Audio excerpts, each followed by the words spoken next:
ज्येष्ठ सरकारी वकील उज्ज्वल निकम यांनी या संपूर्ण प्रकारावर या घटनेवर काय म्हटलेले आहे, काय सविस्तर माहिती दिली सामशी बोललेले आहेत ते आपण पाहूया। बदलापूर प्रकरणातील प्रमुख आरोपी असलेला अक्षय शिंदे आज त्याचा एन्काउंटर झालेला आहे। या संदर्भात आपल्यासोबत अधिक माहिती देण्यासाठी स्वतः उज्ज्वल निकम सर विशेष सरकारी वकील जोडलेले आहेत। सर काय सांगाल, या एन्काउंटर कसं बघणार आपण याकडे? सकृतदर्शनी असं दिसतंय की पोलिसांनी स्वसंरक्षणाकरता जो गोळीबार केला त्यामध्ये अक्षय शिंदे मरण पावला।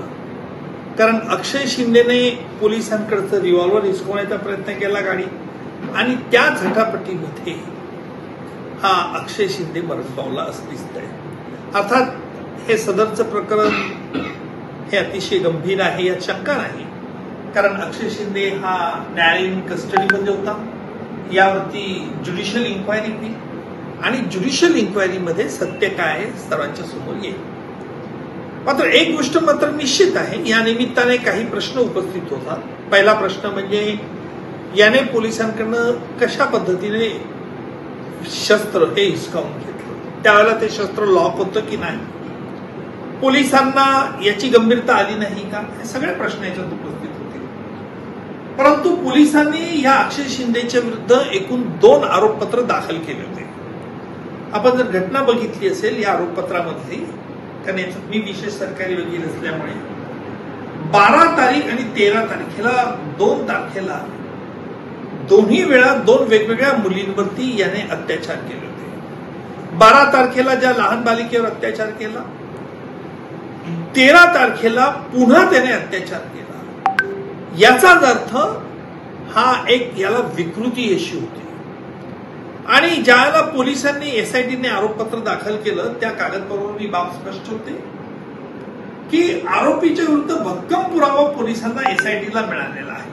म्हणजे ओळख परेड असेल आरोपीची, लहान बालिकांनी आरोपीची ओळख परेड घेतलेली आहे, आणि इतर वैद्यकीय अहवाल आणि कॉन्डक्ट हा साक्षीदारांचं वर्तणूक यावरून हे असं स्पष्ट होतं की आरोपीच्या विरुद्ध भक्कम पुरावे उपलब्ध असल्यामुळे कदाचित आरोपीने नैराश्याने पोलिसांकडून शस्त्र हिसकावून घेण्याचा प्रयत्न केला असावा, आणि ते शस्त्र हिसकावून पोलिसांवरती गोळीबार केला, पोलिसांनी संरक्षण केलं असंही होऊ शकतं का पोलिसांनी जाणून बुजून त्याला मारलं, ही देखील बाब न्यायालयीन चौकशी स्पष्ट होईल। पण तोपर्यंत माझ्या मते जर खटला अक्षय शिंदे विरुद्ध न्यायालयात चालला असता तर तुम्हाला एवढंच माझ्या अनुभवावरून ग्वाही देतो की अक्षय शिंदेला अत्यंत कठोर शिक्षा, जी नवीन पोक्सो कायद्यात फाशी शिक्षा आहे, ती देखील झाली असती। परंतु याचा अर्थ असा की जेव्हा असं आहे की साधारणपणा पोलीस गुन्हेगाराला यमसदनी पाठवतात असं जेव्हा शंका आपल्या मनात येते, का पाठवतात,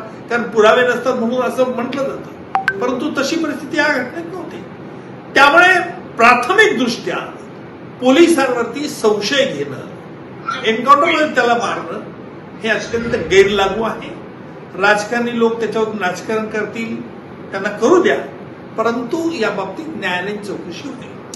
अक्षयला म्हणजे पोलीस नेत असताना पोलिसांनी नेमके काय काळजी घ्यायला पाहिजे होती, काय कायदेशीर काळजी घ्यायला पाहिजे होती? पोलिसांनी ही काळजी निश्चित घ्यायला पाहिजे होती की त्याला हँडकप लावले होते की नाही। दुसरी म्हणजे त्याच्याजवळ शस्त्र जे आहे हे किती अंतरावरती त्याला शस्त्रवाला पोलीस बसवला होता।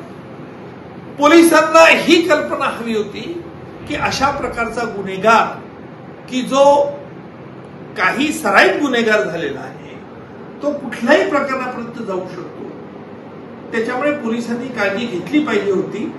परंतु आता नेमका कसा प्रकार घडला आज याची प्रत्यक्ष मला माहिती नाही, त्याच्यामुळे त्यावर सविस्तर बोलणं योग्य नाही।